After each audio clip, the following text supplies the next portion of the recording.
বঙ্গবন্ধুর কন্যা শেখ হাসিনা ফিরে আসবে সৃষ্টিকর্তার ইচ্ছায়, কোটি কোটি মানুষের চোখের পানির দোয়ার ওসিলায়।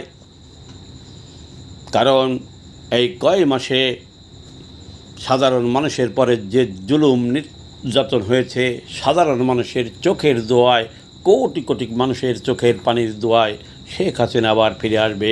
সৃষ্টিকর্তার কাছে চোখের পানির খুব দাম। 24-এর 5ই আগস্ট পতন হয়েছিল।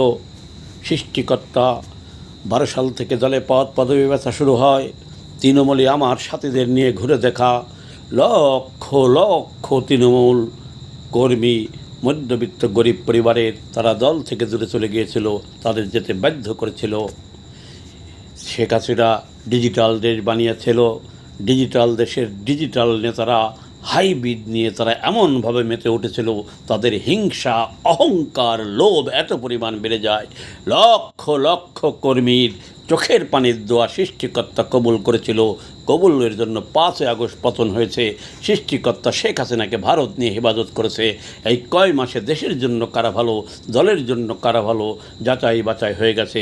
ইনশাআল্লাহ সৃষ্টিকর্তার ইচ্ছায় সাধারণ কোটি কোটি মানুষের চোখের পানির দোয়ায় শেখ হাসিনা আবার ফিরে আসবে। বেশি দিন, সেদিন আর বেশি দূরে নয়।